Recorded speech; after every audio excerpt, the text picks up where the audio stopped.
जय जोहार, नमस्कार। दैनिक छत्तीसगढ़ चैनल देख रहे हैं आप और छत्तीसगढ़ प्रदेश की आज की तमाम महत्वपूर्ण सभी बड़ी खबरों की शुरुआत सर्वप्रथम आज की पहली बड़ी खबर के साथ। जल्द ही 7 पड़ोसी राज्यों के लिए 708 नई यात्री बसें चलाने की तैयारी छत्तीसगढ़ की ओर से की जा रही है। दरअसल तेलंगाना, आंध्र प्रदेश, महाराष्ट्र और साथ ही साथ मध्य प्रदेश, बिहार, झारखंड को लेकर उड़ीसा के लिए 708 नई यात्री बसों का संचालन शुरू होगा।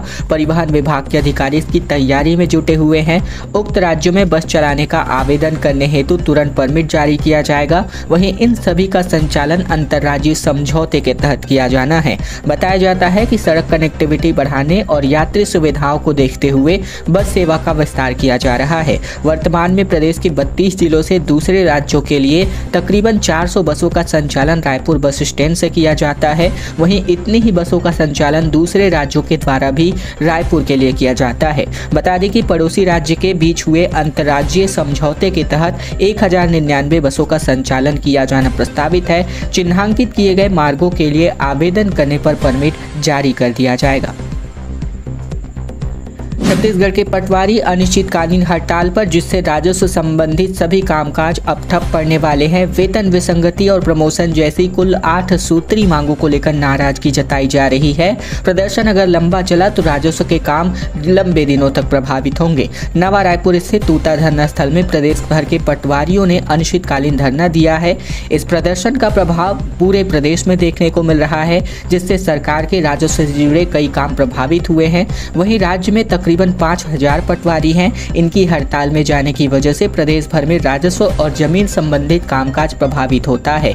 इसके अलावा इन पटवारियों की मुख्य मांग है कि नौकरी में वेतन विसंगति किया जाए, साथ ही इनके अलावा राजस्व निरीक्षक पद में योग्यता अनुरूप प्रमोशन किया जाए।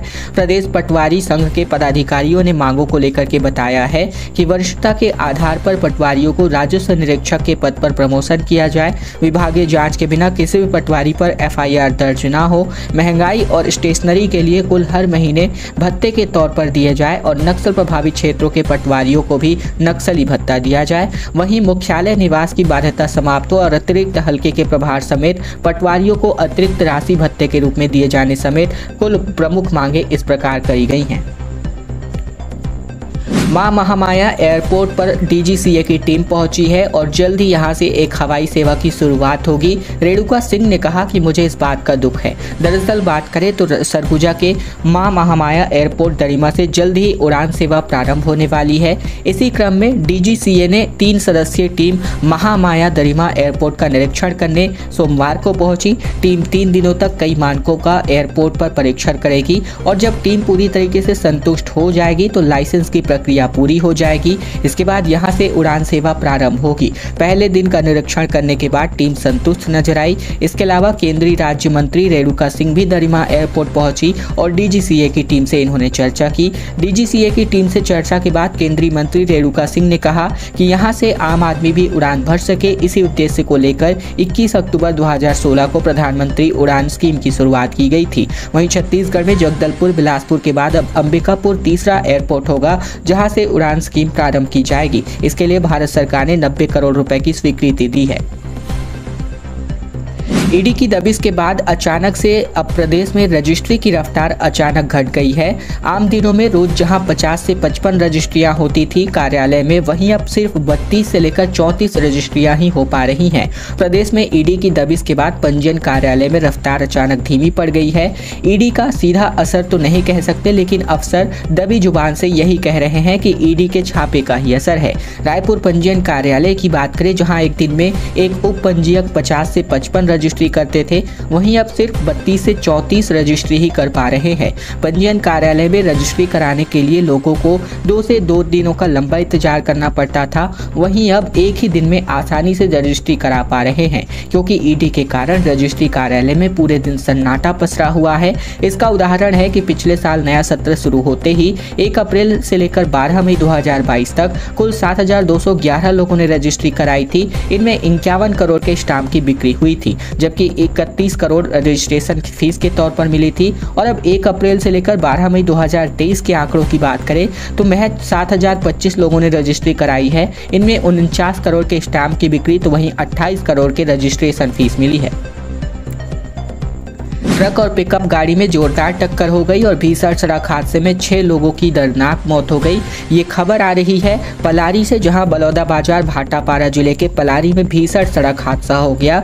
इनमें 1 दर्जन से ज्यादा लोग घायल बताए जा रहे हैं। वहीं कुछ लोग गंभीर रूप से घायल हैं, जिनमें महिलाएं और छोटे बच्चे भी शामिल हैं। हादसा इतना भयानक था कि 21 साल की युवती समेत 2 महिलाओं की मौके पर ही मौत हो गई। वहीं इस हादसे में मौत होने वालों की संख्या 6 तक पहुंच गई है।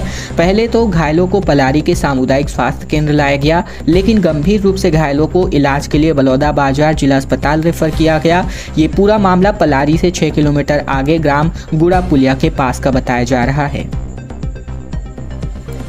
छत्तीसगढ़ में ईडी की ताबड़तोड़ कार्यवाही होगी। मुख्यमंत्री ने कहा कि हिंसक प्राणी अगर घायल हो तो वो और तेज हमला करता है।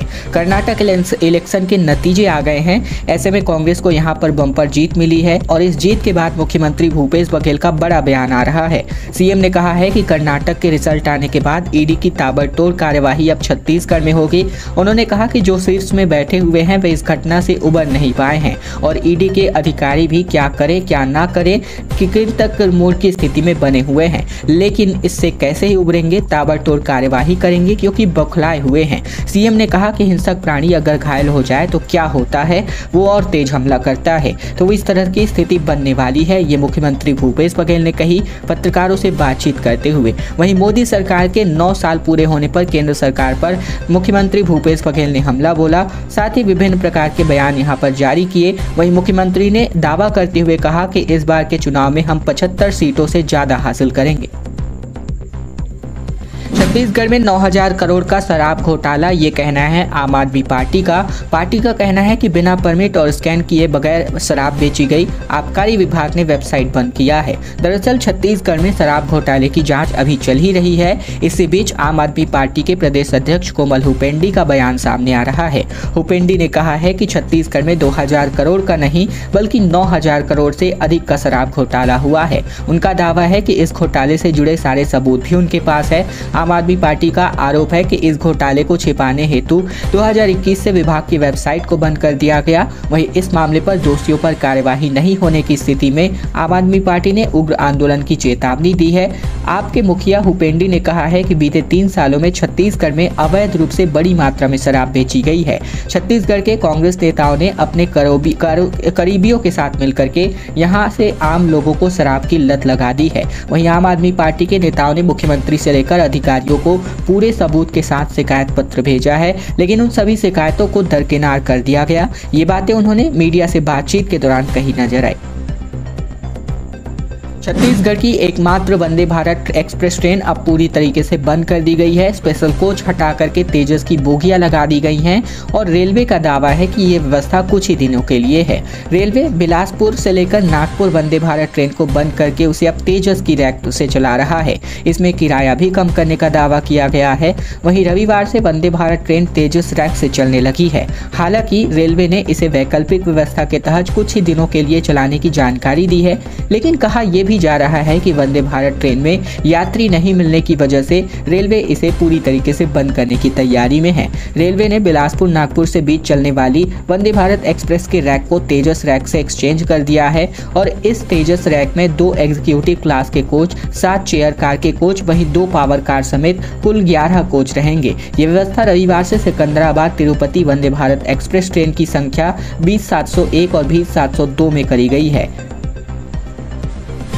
शराब पीने के बाद 3 जवान समेत बात करें तो जवान की मौत हो गई, 3 लोगों समेत। वहीं 8 दिन पहले जवान की शादी कराई गई थी। तीनों बेहोश होकर के गिरे, फिर उठ ही नहीं पाए। छत्तीसगढ़ के जांजगीर चांपा जिले का खबर, जहां पर देसी शराब पीने की वजह से सेना के जवान समेत कुल 3 लोगों की मौत हो गई। तीनों सुबह साथी में बैठकर शराब पी रहे थे और इसके बाद अचानक बेहोश हो गए। फिर इन्हें अस्पताल ले जाया गया, जहाँ डॉक्टरों ने इन तीनों को मृत घोषित कर दिया। मामला नवागढ़ थाना क्षेत्र के रोगदा गांव का बताया जा रहा है। रोगदा निवासी नंदलाल कश्यप भारतीय सेना में टेक्नीशियन के पद पर पोस्टेड था। वे अपनी शादी के चलते घर आया हुआ था। नंदलाल और गांव के परस साहू और सतीश कश्यप ने सुबह को शराब पीने का फैसला किया। सुबह 7 बजे के आसपास ही तीनों गांव के ही हरप्रसाद से शराब खरीदे थे और इसके बाद तीनों मिलकर दुर्गा मंदिर के पास शराब पी रहे थे, लेकिन फिर तीनों बेहोश होकर गिर गए। आसपास के लोगों ने तीनों को बेहोशी की हालत में देखकर नवागढ़ CHC ले जाया जाया गया, जहां डॉक्टरों ने इन सभी को मृत घोषित कर दिया। परब साहू गांव के किसानी करता है, जबकि सतीश कोरबा के किसी प्लांट में काम किया करता था। दोस्तों, खबरों में आगे बढ़े इसके पहले अगर आप छत्तीसगढ़ प्रदेश के हैं, छत्तीसगढ़ की तमाम बड़ी खबरें ठीक इसी प्रकार रोजाना देखना चाहते हैं तो नीचे लाल कलर का सब्सक्राइब बटन दिया है, जिसे दबाकर चैनल को आपको सब्सक्राइब करना है, ताकि प्रतिदिन की महत्वपूर्ण खबरें, छत्तीसगढ़ के समाचार रोजाना हम आप तक पहुंचा सकें। और अब खबर आ रही है निपनिया से, जहां भाटापारा में इंडोर स्टेडियम और जिला सहकारी बैंक खोलने की घोषणा मुख्यमंत्री भूपेश बघेल ने की।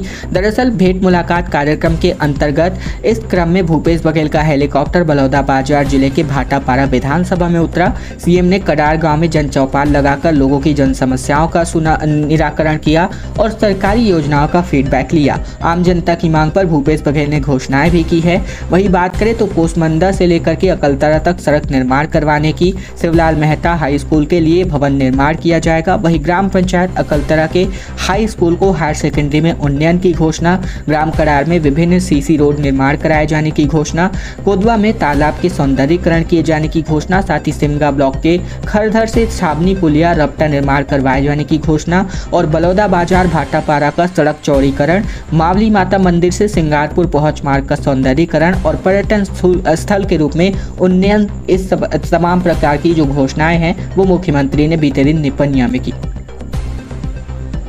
अगले 3 दिनों में 46 डिग्री तक जा सकता है पारा, लोगों को घरे में रहने की सलाह दी जा रही है। प्रदेश में गर्म हवाओं से पारा तेजी से बढ़ रहा है, जिसके चलते अगले 3 दिनों तक प्रदेशवासियों के लिए एक और भारी गुजरने वाला दिन आने वाला है।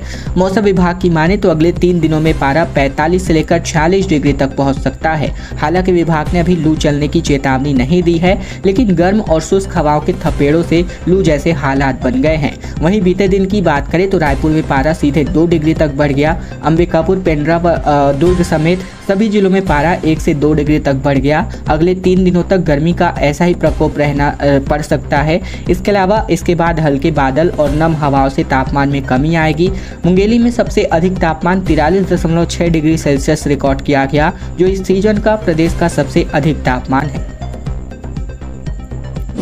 आपस में ही भाजपा नेता और कांग्रेस एमएलए भिड़ गए। सांसद सोनी की अध्यक्षता में एयरपोर्ट में हुई बैठक के दौरान सलीम राज ने शर्मा की ओर फाइल फेंक दिया। दरअसल ये मामला जो है राजधानी रायपुर के एयरपोर्ट में हुई, जहां पर सलाहकार समिति की बैठक हो रही थी। जमकर हंगामा हुआ इस बैठक में, और बैठक में सांसद सुनील सोनी के सामने भाजपा नेता और कांग्रेस विधायक आपस में भिड़ गए। इस दौरान यहाँ मौजूद सभी लोग हैरान हो गए। बताया जा रहा है कि विवाद सलाहकार समिति के सदस्य व भाजपा नेता डॉक्टर सलीम राज और कांग्रेस के वरिष्ठ विधायक सत्यनारायण शर्मा के बीच हुआ। जब हंगामा हुआ उस समय बैठक में एयरपोर्ट अथॉरिटी, अलग अलग एयरलाइंस के अधिकारी और रायपुर के एसएसपी प्रशांत अग्रवाल भी मौजूद रहे। बैठक में भाजपा नेता सलीम राज ने पार्किंग ठेकेदार की मनमानी और अवैध वसूली का मुद्दा उठाया। उन्होंने नाराजगी भरे लहजे में कहा कि एयरपोर्ट आने वाले यात्रियों को गाड़ी पार्क करने, सामान उतारने और अपने किसी परिजन को छोड़ते हुए 2 से 3 मिनट लगते हैं, और इतने कम समय का भी पार्किंग ठेकेदार पैसा वसूलने लगता है। जबकि इसके पहले हुई बैठक में ये तय किया जा चुका था कि 5 मिनट तक के समय के लिए कोई शुल्क नहीं लिया जाएगा, मगर इसके बावजूद अब वसूली की जा रही है। वहीं इस पर किसी का भी नियंत्रण नहीं है। इस बात को लेकर सत्यनारायण शर्मा ने जोरदार लहरे में जवाब भी दिया। खैर दोस्तों, आज की खबरों का सिलसिला बस यही तक का था। अगर आपको यह वीडियो पसंद आए तो वीडियो को लाइक कीजिएगा। चैनल पर नए हैं तो चैनल को सब्सक्राइब करना मत भूलेगा, ताकि प्रतिदिन की महत्वपूर्ण खबरें, छत्तीसगढ़ समाचार हम आपके लिए रोजाना लेकर आ सके।